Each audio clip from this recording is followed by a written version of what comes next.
Welcome to Locality's Making Bank podcast, where we continue our exploration of South Florida's entrepreneurial landscape with host Keith Costello, co-founder and CEO of Locality Bank. Sit back, relax, and let South Florida visionaries guide you on an entrepreneurial journey from tribulation to triumph, sharing the very stories that have shaped them. Jason R. Hill, welcome to Locality Bank's Making Bank podcast. Well, thanks for having me. I'm excited to be on the other side of the microphone for a change. Well, you were nice enough to host me on your podcast, and it was a great experience. And, it's interesting, so Jason and I just met like at an AI conference. And we're just sitting at the same table. We start talking. He's got a podcast, I got a podcast, and, so, hey, let's be on each other's podcasts. So I really enjoyed being on yours. It was a great experience. Thank you. So as I was explaining to you, we kind of dig in, we go kind of chronologically. That's our format that we use because we really want to dig in and find out, because it's all about entrepreneurship. Absolutely. And what makes entrepreneurial brains tick, and where do people get that entrepreneurial urge from? So I like to go back to your childhood and growing up. Tell us about where you grew up and your family and influences and any early entrepreneurial experiences. Yeah, so I think what we're saying here is sometimes entrepreneurs don't have an off button, right? Often we're continuously working, and often we feel like people think there's something wrong with us. Yeah. We just keep going, and they're like, why are you checking your phone on a Saturday morning or a Sunday morning or a Sunday night? And we just have that passion and we love it. And sometimes society thinks there's something off with us, but then when we are in a room together of other entrepreneurs, we all get it. We're like, we love it. We have this passion to keep going and impact society. So where my impact started from was at a really young age through my father. My father, a lot of people don't know this, lived on Long Island in Port Washington, New York, and had a store in New York City called Captain Hook's. Captain Hook's was a nautical store. Think about anything you saw on the Titanic, right? All ship memorabilia was in that store. New York City type of T-shirts, Statue of Liberty, and the South Street Seaport was iconic when you visited, and all tourists went there. And I was a young child working, at his store and just meeting people, and I saw how people just loved being around different people in the store and just purchasing things. And I learned sales from a young age. So cool. Yeah. And so just for people who don't know New York City, so that's way down at the very tip of Manhattan, by Wall Street. Yeah. Fulton Street, Wall Street. So everyone knows Wall Street, of course, and people go to Wall Street and then walk to the seaport. And it's really like the oldest part of New York too, of the city, like old, like, I don't know, 1600s. I mean, really. So that's a cool area. Wow, that's interesting. So that was where you got your early influence. So you worked actually in that store? Yeah, on the weekends. I was in school, of course, and on the weekends I would go in with my father, and I'd learn about stopping at places before going to the store, like the T-shirt spot, and him wheeling and dealing back in the day, for $2 a T-shirt, $3 a T-shirt if he bought bulk. And I watched him go to flea markets and garage sales. Back in those days, there was no Amazon, there was no eBay. He had to go to flea markets and garage sales and hunt for merchandise. And then he would bring it back to his store and mark it up, of course. And he had such incredible items throughout the store. You're talking all the stuffed fish, all these statues, telescopes, turtles, whatever you can imagine, whale's teeth, shark's teeth. He had it all. Wow. It actually became a store where people couldn't believe their eyes. It was like a museum. People were like, how could one human being have this much crap in one store, literally? And they were like, this is crazy. Is it still there? It is not. He had a store in the 70s and it closed in 2000. Okay. And it was just, such a cool childhood to see a solo entrepreneur, right, literally go from selling stuff, from flea markets, marking it up to make it all the way to Sands Point, New York, which is known for all these CEOs and business owners that had major brands, like the founder of Home Depot lived in our area, Arizona Iced Tea,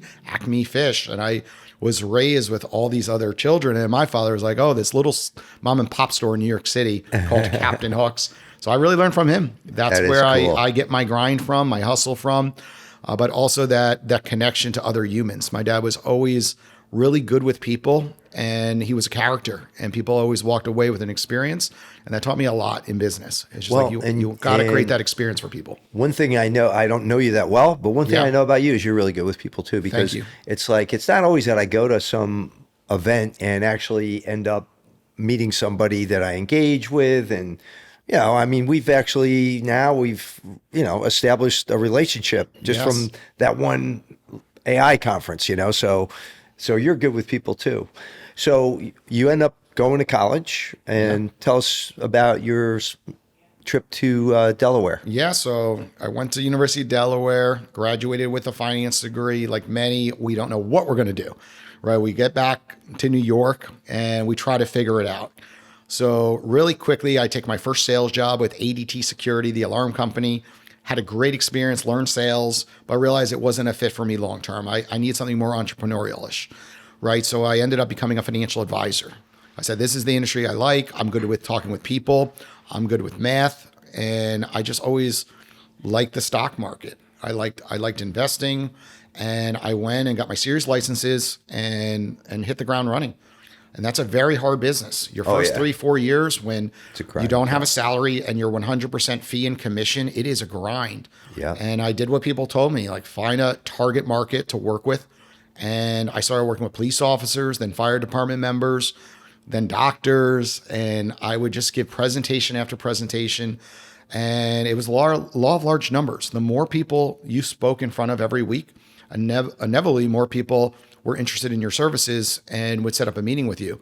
And you'd go through the typical 100 people you meet, 10 meetings, and only 5 of those would actually happen because you get canceled on, no-showed on, and you just had to learn that that's part of the process in sales. But inevitably, you'd always walk away with one person working with you or 2 at the end of the week. And I did that for years and years to grow a very successful wealth management practice. I am still a financial advisor today. And today we have the firm Client Focused Advisors. We have 4 advisors part of that, and 3 of them are from New York. I'm the only one in South Florida. And, things kind of kept going and going where I got the itch to become, a tech entrepreneur developing the mobile app Owwll, because I'm known as the king of connections, right? Everyone in South Florida knows me as the guy who runs the shrimp tank, who's interviewed over 300 successful entrepreneurs locally. And when you listen to story after story of entrepreneurs who have had just, this enormous rise in their industries, you start to pick up on patterns. And when COVID hit, I said, I'm going for it. I'm going for something that's going to impact millions of lives and hopefully one day billions of lives. And that's the Owwll app. So I'm excited to kind of talk more about just more of this journey and how I kind of went from financial advisor all the way to now, tech founder.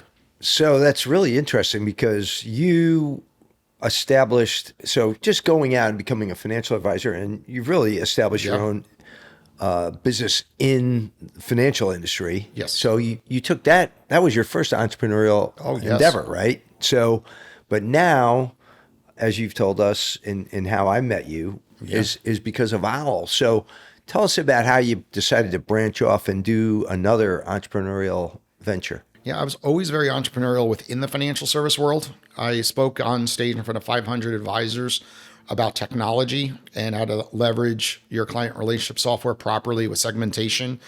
And, I love that industry, still do. But I always felt there was something different when I started the shrimp tank. As I started interviewing entrepreneurs, and you get that tingly feeling when they leave and they have this excitement after being on your show. I really love that feeling when walking into other locations and be like, oh, that's Jason, the shrimp tank guy, right? And like, I got to introduce you. You don't get that in financial services, right? No one's like, hey, I got to introduce you to my financial advisor, right? So I got this itch through the shrimp tank. And what ended up happening is I became this person that everyone always asks for a referral. Like, hey, Jason, do you know someone, who's good on social media? Do you know someone who, is in commercial real estate? Jason, do you know a good realtor? And when you keep getting asked that over and over again, you start realizing, like, is there something else out there? Like, we need a tool that's better to connect people.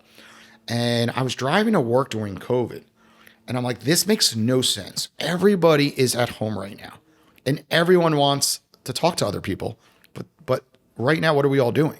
We're texting and we're on social media, messaging through the DMs. And how awkward is it that I'm driving to work and I can't call my buddy Keith?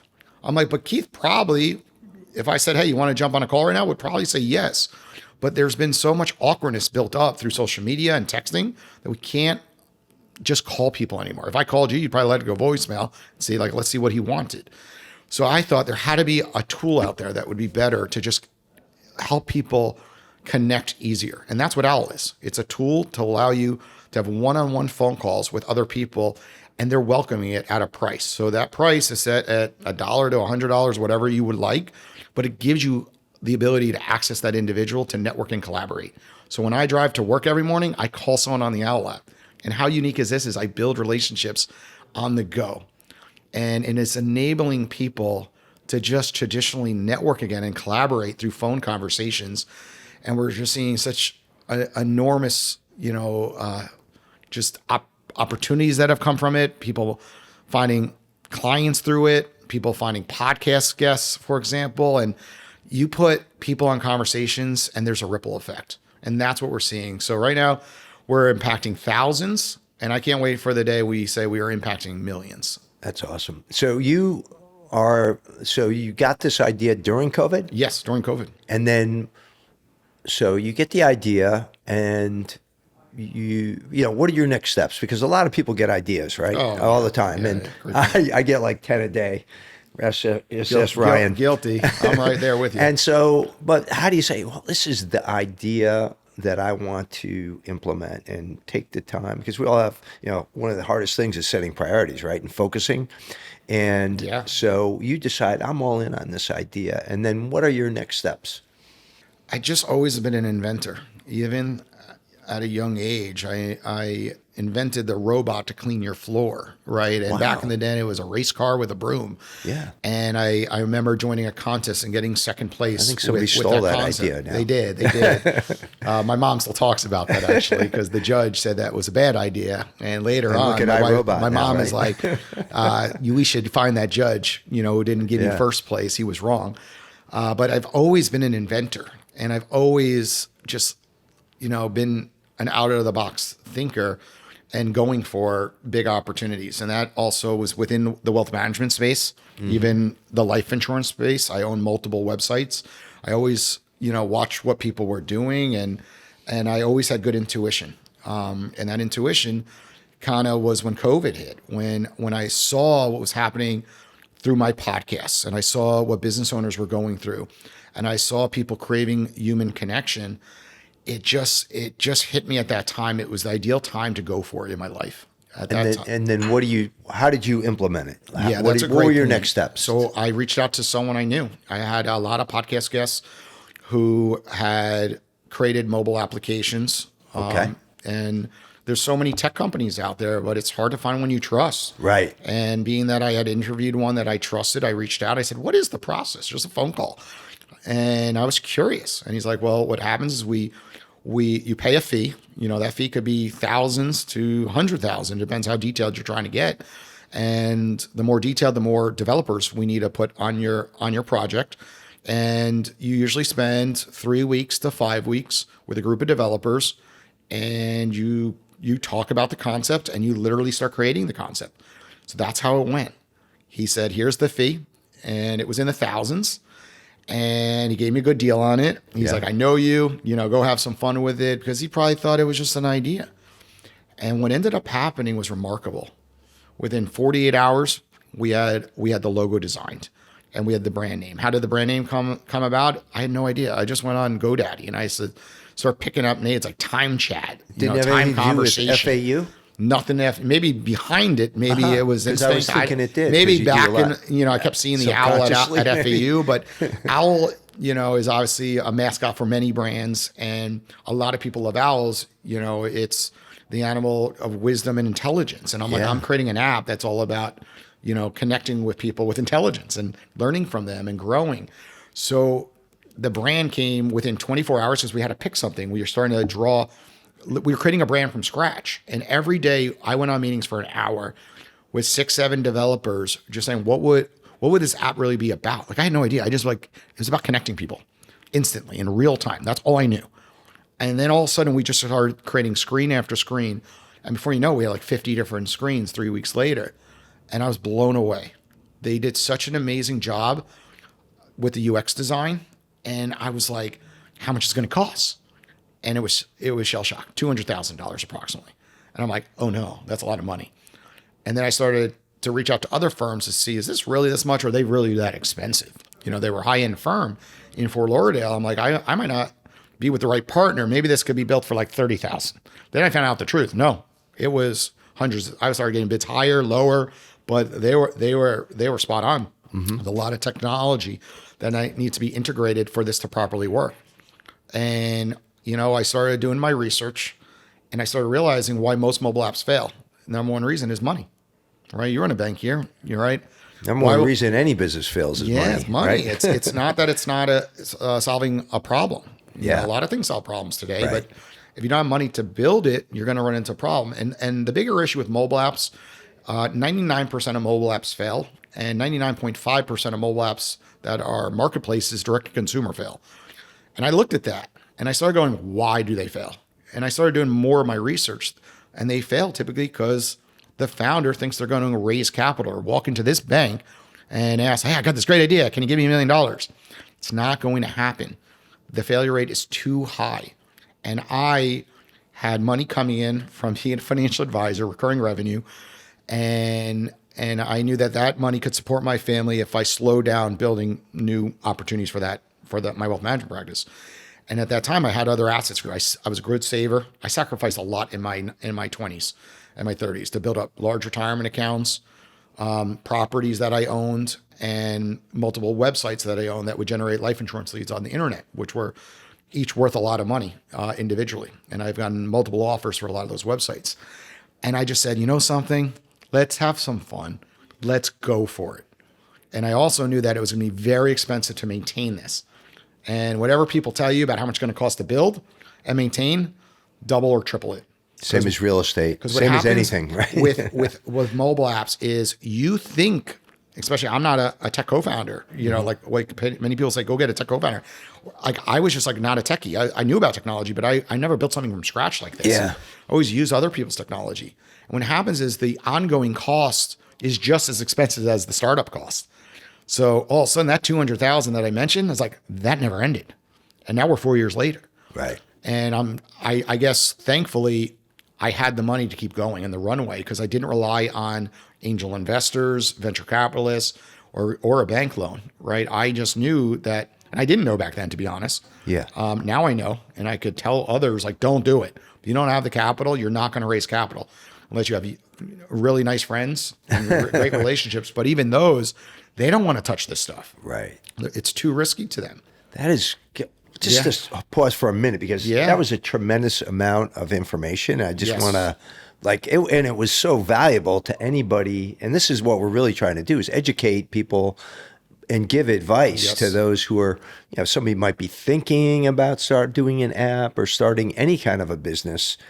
And that advice that you just gave is so good. And as a banker, I have to say, so valuable because, having capital, being able to, because it's always, and that was spot on, it's always going to cost more. It never costs less. You never have, and I say as real estate, but also in building a business, nobody ever comes back to you and say, oh, I got a surprise for you. That bid I gave you, we're going to shave, 25 grand off of it. That never happens. And it's always, hey, we got a change order or we got this addition. We didn't realize that this is going to cost this, and it's always more expensive. And so to have that capital and to have those resources is so important. And having, and this all goes into, and obviously you did your homework to recognize this ahead of time, that having a plan, having a 3 to 5 year plan before you jump into something.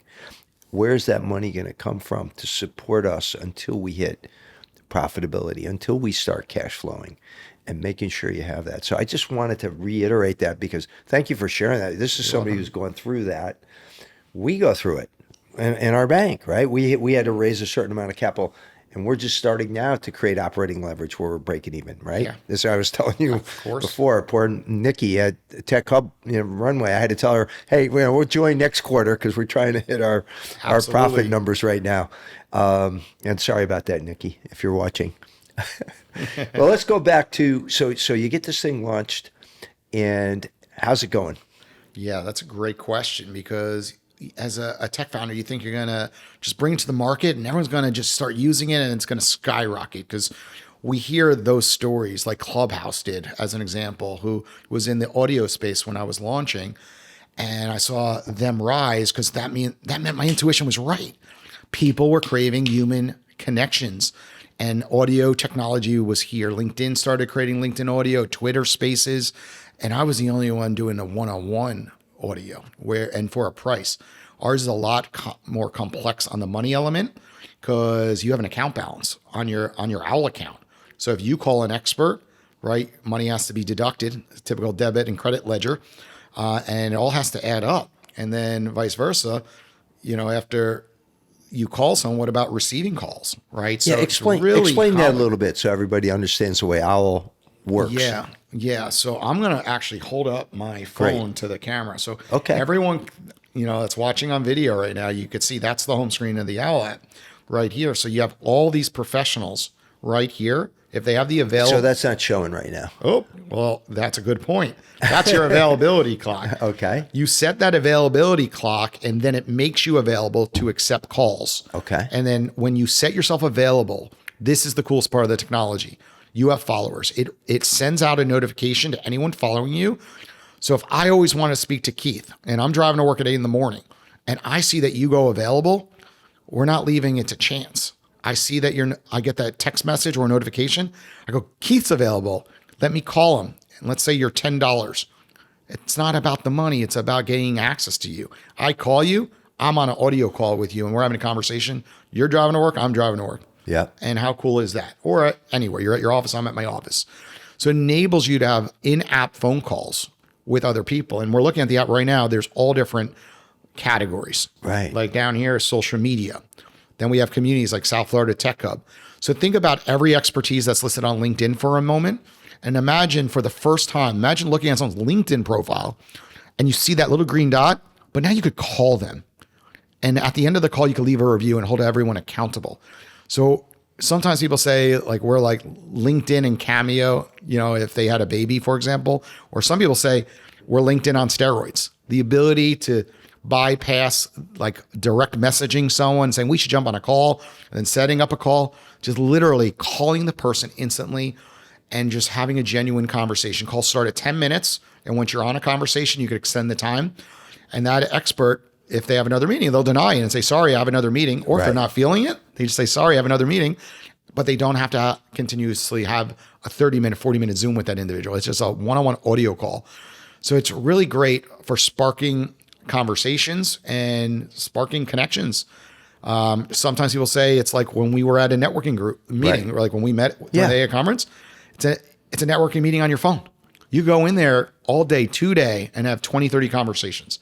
Show me another technology that you have access to that many professionals at your fingertips. Wow. So that's the power of the technology, and you can do it on your time. So if you're not in the mood to talk in the next week, you don't use the app.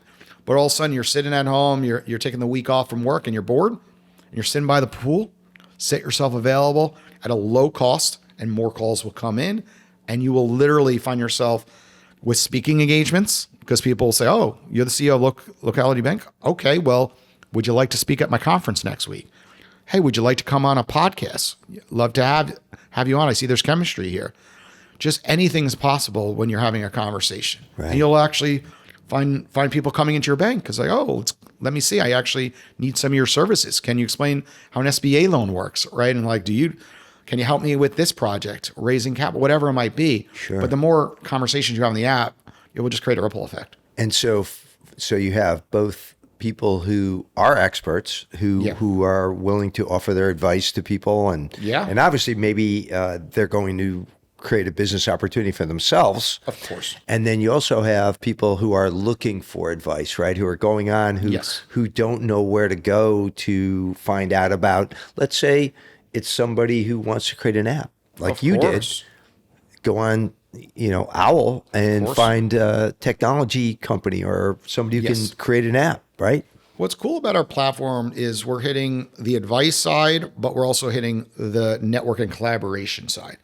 I would say probably right now, 80 to 90% of all calls are more for networking and collaborating. Okay. Because most people, when they need advice, they're going to ChatGPT, right? They're going to YouTube videos and they're able to watch those. It's all free, right? And the time when you need advice, like when you really need advice, it could be this podcast setup and you're like, how do I get this podcast to the next level by doing streaming online or doing different things? Then all of a sudden you search podcasters on the app and you see, oh, wow, look at these individuals that are available right now in real time that you could speak to. And often their price could be a little higher. And then all of a sudden you're willing to pay that price because you have a need. So we're seeing both sides. But because it's real time phone conversations, more people are calling for networking and collaborating. Because you're not on Zoom, you're not able to share a screen. Where advice, often you want to be able to share something. You want to share a computer screen. And I think one day we're going to get there. I think the 2.0 of Owwll is one day allowing the expert to say, I'm available for Zoom, for video calls, FaceTime calls. Yeah. And then at that point, think about the trades. Think about, hey, I could FaceTime a plumber right now, right? We've all been in that predicament where something breaks at our home and that's a panic mode that you need advice. Yeah. And you don't want to YouTube it, right? You want to be able to just FaceTime that plumber and say, hey, look at what's happening here. What do I do? And that plumber literally says, oh, your chain has an issue. It's too long. Just tighten. That happened to me. And I FaceTime a plumber and I was like, that's amazing. They were right. I didn't know that. Well, that's interesting. A lot of applications. Yes. So let me ask you, have you had any mentors who have helped you? Yeah, that's a great question. Obviously, my ultimate mentor is my father. Yeah. He's no longer with us today. He passed about a year and a half ago. Thank you. But, through my childhood, he was my mentor. Yeah. He just gave his heart to so many people and didn't ask. And what I learned something is his famous quote was, you go, you get. And I live by that. Is too many people judge up front and, they're looking at dollars and cents off than going into a meeting. And often on social media, the tone is like, go into all situations, with value and know what you're going to get out of it before saying yes. And I actually go against that theory. So that theory makes sense when you're already established and you're there, right? Yes. Elon Musk can say no to everything, right? Successful entrepreneurs, it's important to say no to a lot of things. But I feel like as you're growing your business, say yes more. Open every door possible. And his whole mentality was, you go, you get.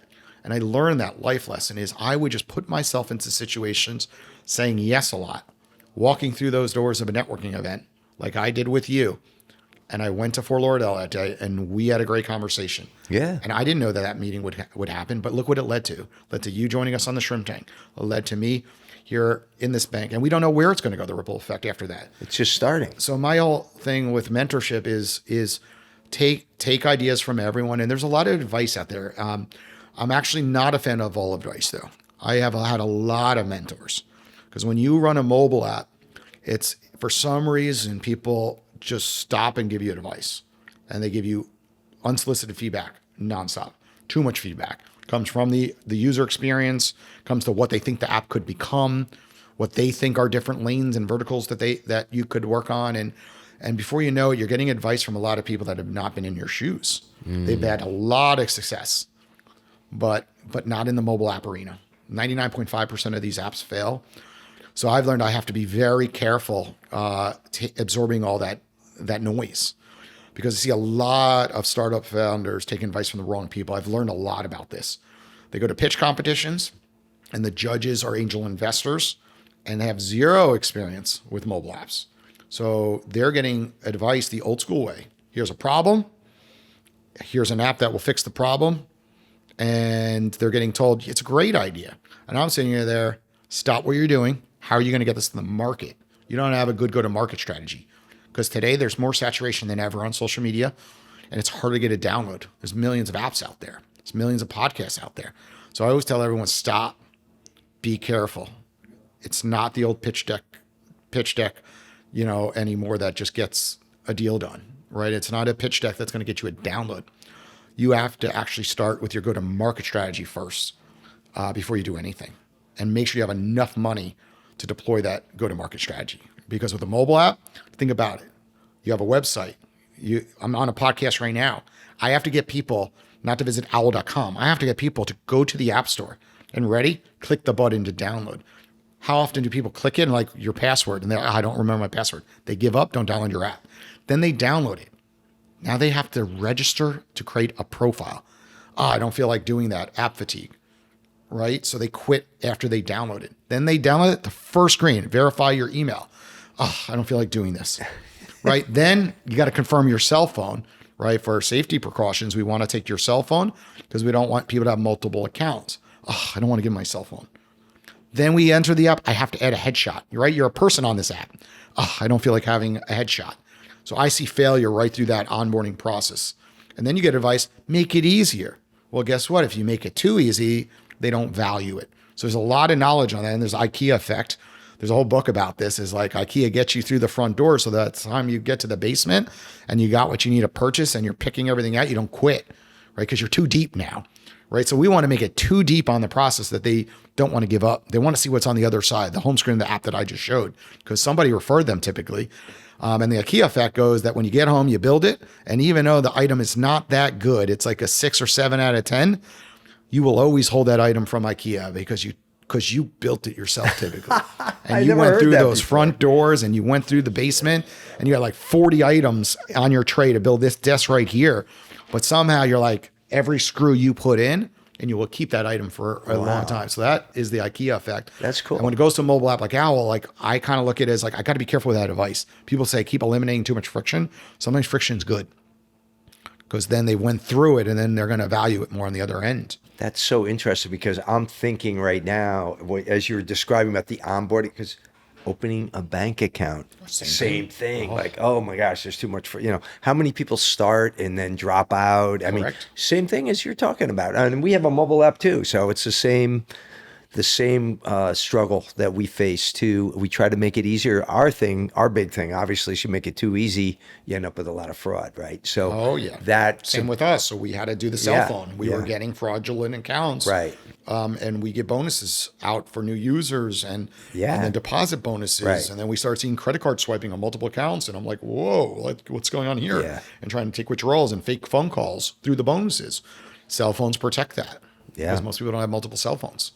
Customer experience versus protection. It's always a trade-off kind of, certainly compliance and with us anyway, but so this has been fascinating. Really some phenomenal advice. I mean, probably in terms of like real advice, like here's a guy who's done it and good hardcore advice to people. Make sure you got enough money. I mean, if that's the one message, make sure you can get through the startup phase because otherwise you're going to end up, and a lot of these things don't make it. And a lot of businesses don't make it. Apps, businesses, it's not easy and you got to have money. So I love that. And relationships. I will say that money can only get you so far. Right. But genuine relationships that you could call on and then refer you to the right people that you need. I think that's so important when you're creating a startup.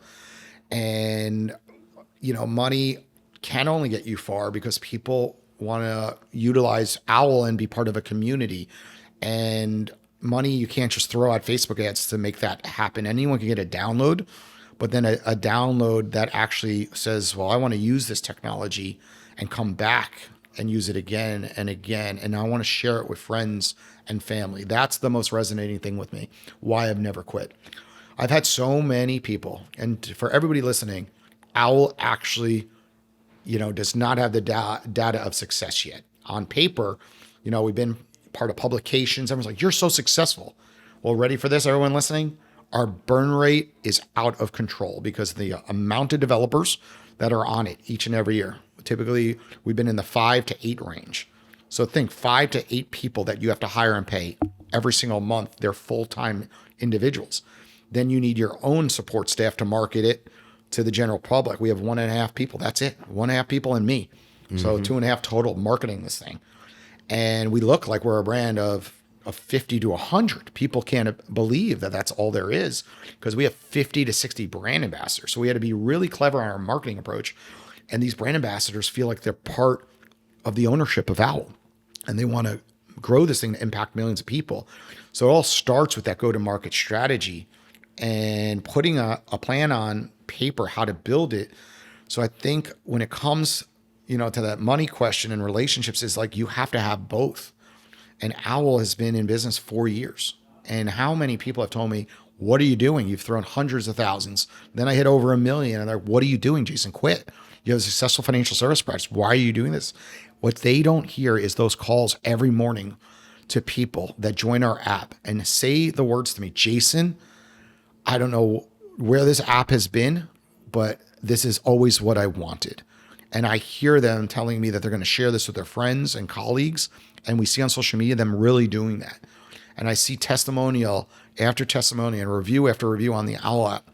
And I know that there is something huge here. So when others tell me, Jason, just quit, I laugh. I'm like, you don't hear these voices that I hear, or those mentors who gave me poor advice that say, I don't see the problem you're solving. I'm like, well, did you take an Owwll call? Did you hear the voice? No, you just look at a pitch deck. Pitch deck can't share this all. I'm like, we're live technology. Go download it. Go take a call. Then come back to me. You got to try my cake before you're going to give me unsolicited feedback. And I think that's the problem today. Everyone wants to give feedback before actually like trying technologies today. And I just won't give up because I have that intuition from those voices. They're telling me I'm right. And we're a small tweak away from impacting millions. And what happens, we hear these quotes about, watering trees for 5 years straight, and you have to do it every day for 5 years. Owwll's in its 5th year. And I believe there's going to be that one day where we are going to go like this. And one day that tree goes 90 feet tall, the Chinese bamboo tree. Well, that's and what I just it takes. think that it's going to happen. I spent, for everyone listening, I mortgaged my house, refinanced, sold my investment properties, cleared out all my bank accounts, my brokerage accounts, and even at this point went into IRAs, something that financial advisors tell everyone never to do. But I believe in it that much, and that is a true entrepreneurial journey. Wow. And that's 4 years deep. All in. But I want you to hear that because it's not That's beautiful. It's not just like, oh, he has money from wealth management. No. Right. I had to go all in in everything I created from 21, I'm 41, to like 36, 37. From 37 to 41, I've gone all in and sacrificed everything, including my relationship with my wife and kids. Because when you go that hard, obviously you cry. Well, take a minute. You push so hard that there's no turning back. But sometimes you sacrifice that much to make an impact. Well, So that's kind of like the stuff that no one ever sees. Because I got to work my tail off every day, 24/7, Saturdays, Sundays, sports games, on the sideline, texting, calling, emailing, because there's no off button. Because if you want to impact millions of people and you want to ignore the noise, there's going to be sacrifice. And I've had a sacrifice with my own family at times to tell them, just believe in me. Just believe. Because one day, right, it's going to start with the little things. And I'll hold up this book, which we're both part of. yeah. This is some of the most innovative, I think it's top 100 most innovative companies in South Florida. And somewhere in there, there's Locality Bank. You guys are there. Happy to be in there.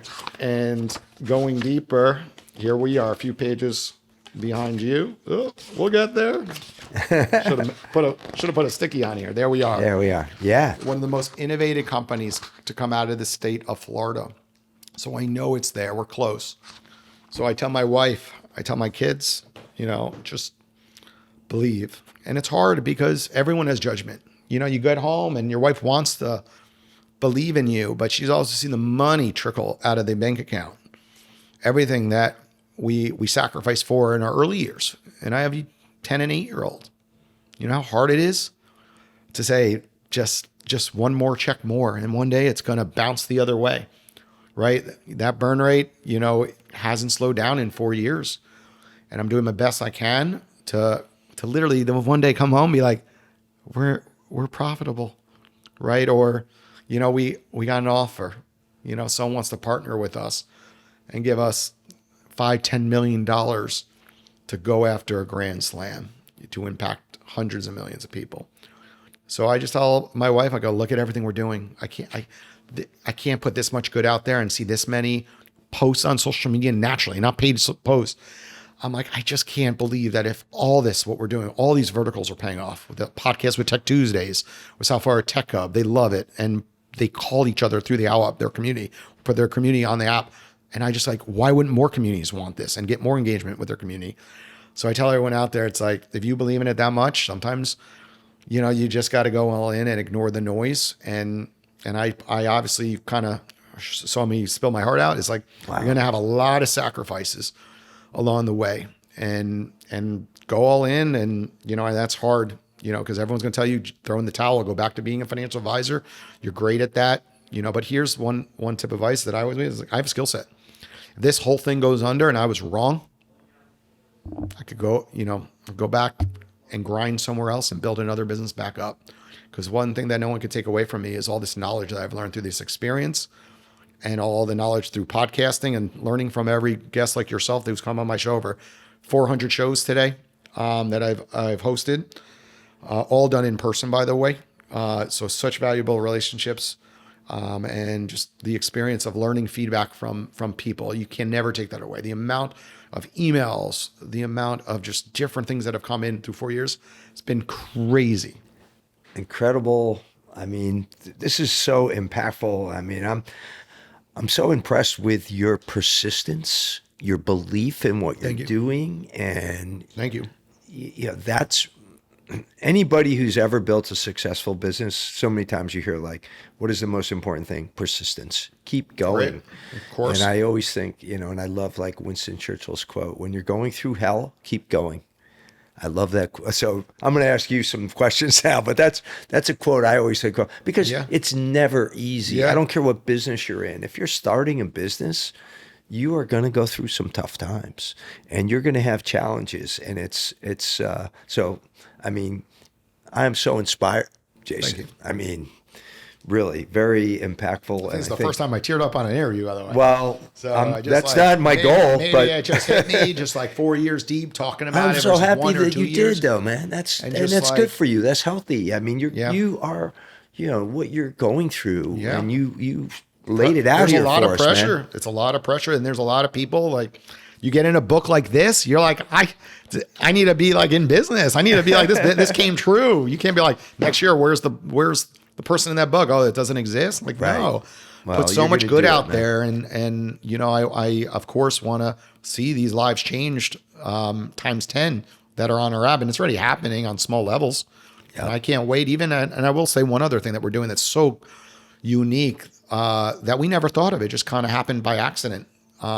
We have Owwll in a class at FAU, part of their curriculum. Oh, wow. So where do I see this going actually, right? Because Owwll's been used more by professionals 35 to 60, right? When you look at who uses LinkedIn, it's the same audience, right? A lot of solo entrepreneurs getting into LinkedIn and utilizing it for career opportunities, jobs, anything under the sun. And I'm looking at Owwll, like, why do we not have anyone 18 to 35 utilizing our app? Right. Right. So it starts, in the classroom. Right? What is everyone doing? Texting, emailing, social media posts. And we are losing those communication skills in the classroom, and the professors know it. Right. And they're concerned because everyone's using ChatGPT today and cheating on all assignments, and they're concerned about all this. And I brought it to a professor's attention. Why don't we put Owwll in the class? Make it a requirement, not just say, oh, if you want to use this app. When we did that, it didn't work. They don't want to use it. But when you require it to be used for an assignment and it's part of their grade, they have to call someone they don't know every month for 3 months straight and then fill out a survey each month so they don't jam it in at the end. And they're learning the value of networking and collaborating and being able to call someone they don't know and asking for help. And what it's turning into is internship opportunities, career opportunities, switching actual majors, because they That's a think great they want to be a idea. financial advisor, and they talk to me, and then they're like, I don't want to be in sales. I'm like, yeah, it's not analytical as you thought. It's more sales in the beginning and then analytical, or simultaneously. So it's amazing that they're learning communication skills through a technology that provides them boundaries, because all in-app phone calls, they don't have to give them their cell phone number out, and there's boundaries that the person can be blocked or left feedback or reported and kicked off the app. Right. It's working phenomenally. So I think one day we're going to see that Owwll's used all over the United States in classroom settings and impacting children to help communicate better. I think that's a great idea. And then I it's could going to see change that. society. I could see That's that. what I mushrooming. personally truly believe, because society awesome. is having issues. And it starts with communication. So now we're going to go Yeah. to the lightning round, where we're going to hit you with some quick questions, and this is how we finish off. So what's your favorite book? Okay. So you're going to not like me for this one. Oh, okay. And many, I go a different direction. Okay, that's all right. I am not a reader. Okay. And I know most people can't imagine that, because every entrepreneur, you always hear like, what are your favorite That's books? What do fine. you read? And I like people to hear this, because I'm so honest and truthful. Yeah. I absorb all my knowledge through social media. I Okay. literally scroll on TikTok, and everyone's TikTok feeds are different. Yeah. I gain knowledge through video and learning and listening. Awesome. And then reading on LinkedIn. So when you say, like, what is my favorite book? It's LinkedIn. Okay. I read what other people are talking about. Wow, And I that's get their unique. interactions, and I want people to hear that it's okay to be different. It's Ryan okay. doesn't read either. So It's okay to not read. I never grew up enjoying reading. I just wasn't me. Just opening up a book. I've read multiple books, more forced to read. And I tried even as I got older, and I never took to it. Cool. The one thing I have taken to Yeah. a tad is audiobooks. Okay. I have listened to books. Anything you listen to that's And- really great off the top of your head that comes to mind? The E-Myth, right? The E-Myth. Right. I liked listening to that book. I It like was so that one. long. You know, it's just Yes. almost like I'm like, get away from the fluff. Like, I need the E-Myth summarized in not 13 hours of listening through audio. I need it in like 1 hour in bits. So And I know one there's thing new that's cool is technology. Blink. Yeah. Have you ever used that? It's an app, by the way. I haven't. Is it- condenses books into like I want to. Just the- I keep seeing them popping up on my feeds to try. And the issue I have is I don't have any time in a day anymore. I'm so focused on Owwll, and I'm so focused on my community and calling my community and getting engagement from them. And I get news from my own community, literally. And I just don't have time in a day to do more reading. And that's why I would love that. And that also starts with actually why people don't allow it, is like they don't want to start something new. Starting new things are fearful sometimes. But then you do, and then you're like, where was this for the last 3 years? what's a song from your youth that is like your theme song? Because you got to charge up here. You need something every so often to get you going. Yes. What is it? So you're, again, I'm going to be outside the box. I have 50 TikToks saved in a folder. I run around my pool every morning, Monday through Friday, as my early routine to wake up, and I go swimming every morning. And part of that is when I'm down and I'm really having a really crappy morning and I just feel not myself and I'm depressed. We're all human. When you're running a startup, it is natural to have ups and downs. The highest, the lowest, the lows. Right. And I watch those videos and they have music backing them up. Okay. And that music just gets me like in the right mindset. And we're talking very successful entrepreneurs and you're just like, yeah, I'm right. Keep going. You're the hero of your own journey, Joe Rogan always talks about. And you have Alex Hermosi with these amazing quotes. And I listen to these videos to bring me up. So there's music playing in the background, a lot of those. But when we're talking about traditional music, I go back to rock and roll days. I love the Goo Goo Dolls. Still one of my favorite artists. So sometimes when I'm down, I listen to the Goo Goo Dolls. Yeah. I love music. I love pop music. People will sometimes make fun of me. I go Justin Bieber. I could go Taylor Swift. All right. It's all acceptable. all the way over to There's no wrong answers. 90s hip hop, B.I.G., Tupac, and I love hip hop. So you watch me. I'm literally listening to music all day long in my office. It's always on the background. And I listen to everything, even over to Rufus, great artist. I listen to it all. But something that just always inspires me, music. I love TikTok acoustics. I will listen to my favorite artists, and I search them on TikTok acoustic. And you get different versions of music, hearing those vocals. I love music. On the way here, I was listening to great artist Dermot Kennedy. and I fall in love with his tones. And Dermot Kennedy. Dermot Kennedy, his music is just, his tones are just amazing.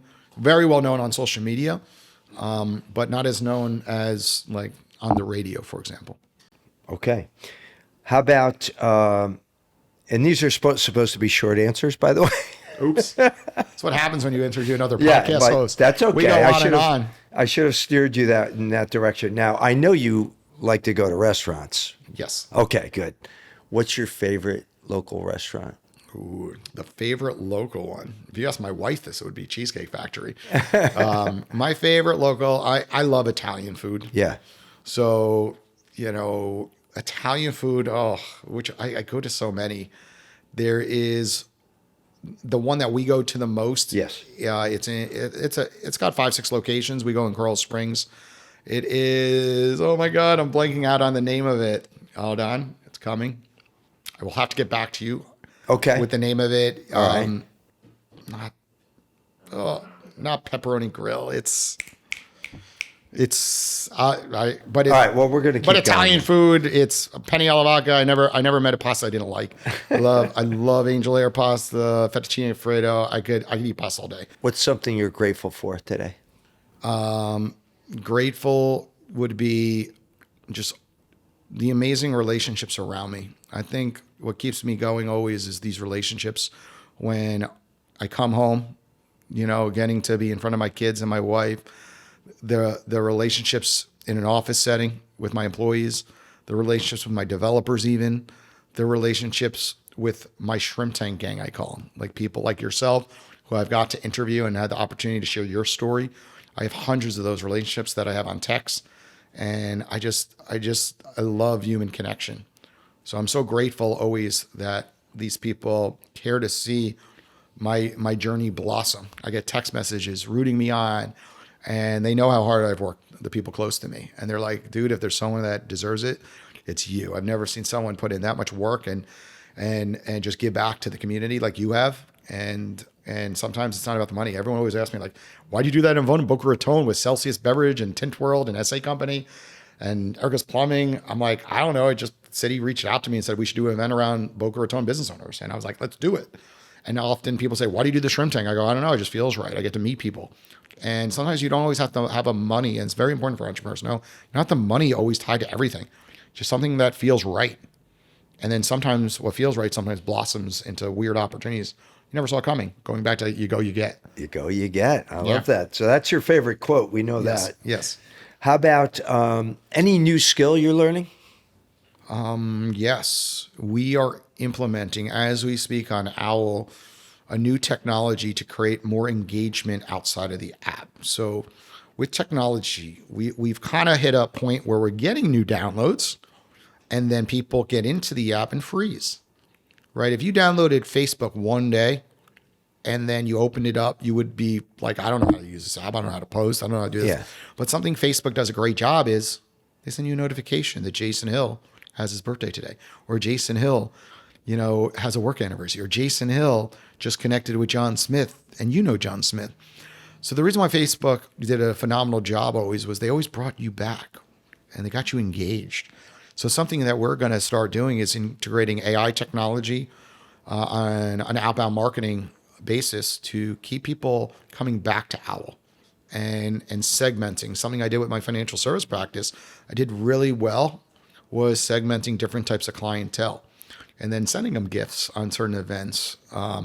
Or if someone had a life-changing event, they lost someone, go on Amazon, send them a gift, $10, $20, just knowing that you thought of them, put a nice note in. That was one of my secrets always, right? So easy today to get something to someone's door for under $10, but it means so much to that person because everyone else is just sending a text. So with Owwll, we're going to segment and we're going to keep going down that journey, gamify it a lot more, do more contests, really bring it in more towards a community focus. Mm-hmm. We do Zoom tutorials every Thursday, open to anyone who wants to learn about Owwll. And I bring in experts just like yourself that could come in and share how literally something that they do with their expertise kind of is running in parallel with Owwll that could be helpful. We had Forbes Riley on recently, who's the queen of pitch. She helped people like fix their pitch. Like for me, it's like she would say that you're known as something. I'm known as the king of connections. right? Because I have this app named Owwll that connects people in real time instantly. And I will help you connect with more people for your business, whatever it might be. So she helped 60, 70 people on that Zoom. She had one at a time go pitch their service. And she just literally is like, nope, that doesn't make any sense. Like, no one cares. Like, and they realize like they're right. Like, no one really does care. Right. So my job is to take this AI technology that's out there. And there's so many of these services that can text differently, email differently, newsletter differently, but segment. So we're going to start saying, well, did a user come to this app and not do anything? We need to send them this. If a user went in the app, did one call, but didn't do anything else, we should send them Y.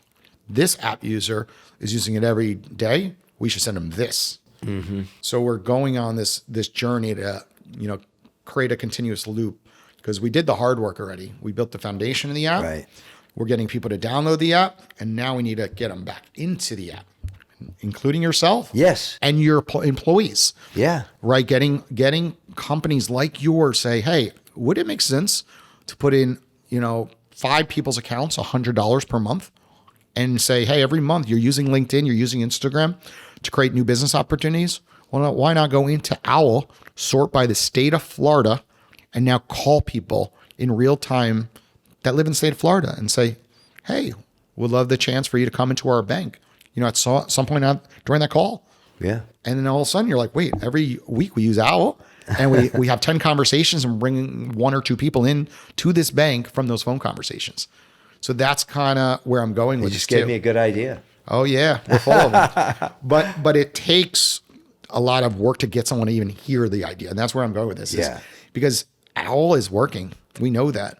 Why are people not using it is a whole other reason. There's too much saturation out there. There's too many technologies. So by integrating AI and a new tool to finally get to the point where we're comfortable to do it, remember, you've got to be ready for that. You can't just start it and then the product doesn't work. Right now, the product's working great. And now we're ready. So I'm so excited. It's launching probably in the next 2 weeks. And there's going to come with major problems. I already know this. You know this. Of course. Everyone's like, oh, it's just this easy. Just add this technology and layer it on. I was like, no, we're going to send out text messages that shouldn't be text. I'm going to have to put out fires. We're going to send an email saying, unsubscribe me. I'm going to report you, whatever. You send out stuff like we have close to 10,000 people on the app right now. You're going to get in trouble. Right. And I've learned is like, ask for forgiveness. And one thing I've learned, if I could say to anyone out there, is be the founder and call that person up, reach out genuinely, bite your tongue, and just say, thank you for that feedback, and give them an extra bonus in their account. Be genuine, be like, sorry, I'm a startup founder. We just implemented this. We're going to get to the bottom of it immediately. Thank you so much for bringing this to my attention. Just speak to people and own it. Too many people hide today. And then they get negative reviews and then just ghost people, and people are just sick of it. Right. So my whole thing. I agree. We go through the same thing, and I do that myself, and Ryan has, we'll get feedback and stuff like that. And we do. We call them back. We respond, and we own it. Exactly what you're saying, because it's good to get feedback. So the app is Owwll with 2 W's. Yep, because owls are wise. Because owls are wise. So you can download the app on the Apple App Store or Google Play Store. Yep. And 2 L's, because you're going to love it. 2 W's, 2 L's, because you're going to love it. I love that. And if people want to get a hold of you, you're on LinkedIn. What is your even better? Or go on Owwll and you can contact if you download Owwll, yes, right, and use the code HOOT, right, you're going to get a $10 bonus when you sign up. Okay. We're going to take a step further. If you email in that you listen to this podcast episode, a screenshot of your profile, all you got to do is send it to that email address, and I'm going to add a $25 bonus to your account. So you're going to have $35 to make calls on our platform. And ready for this, I am $99 typically on Owwll for a 10-minute conversation. Anyone who calls me, I list it on the top of my profile. You put in a deposit of $99 and you call me, I will put the $99 back into your account. It's absolutely free to get through to me, because I want you to use our technology. That is an offer that will not be here forever. But for the time being, I am all in on my community. You call me, I am available every single day, literally, on that app at $99. So you have immediate access. So I don't really need a LinkedIn connection request. I don't need a LinkedIn message. jumping on a Zoom. It's like, I'm there. I'm wide open. So you just have to take the effort to go in and download it. And then contact Jason on Owwll. There you go. And contact me on Owwll. I'm on there. Yes, you are. So reach out. This has been one for the records, right, Ryan? Ryan's like, he's grinning ear to ear. And thanks. We have a lot of good clips in here. And you've been helping us with some podcast ideas, so we appreciate that. Jason, thanks so much. You've been a great guest. Absolutely. Thanks for having me. I enjoyed spilling my heart out on this show. I haven't done that in 4 years, honestly, but so authentic, going through all the ups and cool. downs of this journey, and just like, sometimes you need a release. So thank you for having me. Absolutely. Thanks for tuning in to Locality's Making Bank podcast.